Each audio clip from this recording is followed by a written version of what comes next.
How are you? Good, man. I'm good. So your concern is just the interior on it? I mean, I want to do the whole yeah. kit and caboodle. You want me to wash it this time or still just spray it down? Let's do a wash because I had, you know, I mean, obviously with the pollen, right? But I had parked it, I moved it because I thought the corner was. All right, so we got the keys to the Porsche, $300,000 Porsche. As you can see, it's a lot of pollen on it, on the front. When he first got it, he was just spraying it down, and we'll just spray it down and wipe it down. Now he wants to get a wash. He said bird poop got on it. He said he been dogging it, been going crazy in it, so you'll see. But yeah, you see all the pollen on the soft top. We're gonna definitely clean this bad boy up, get it right. Let's see what these rims looking like. As you can see, the rims black too as well, so you want to get those kind of looking back good. See that little mark came off, a little dirt right there. But yeah, man, we about to back this bad boy up, start washing it.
All right, as you see, we're all done here outside the vehicle. How it looks, that boy look extra shiny.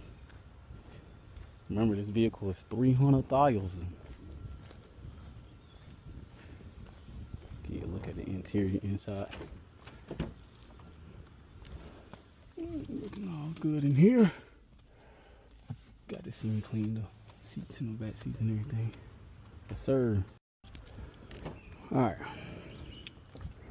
Now we drive it back where we got it from. Oh my gosh, bad boy purring. Jesus, girl can run that curve, need for speed.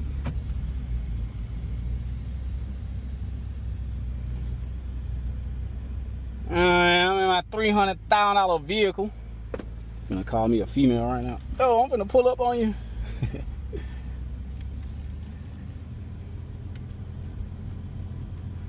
Life as a detailer, man. Driving a $300,000 Porsche.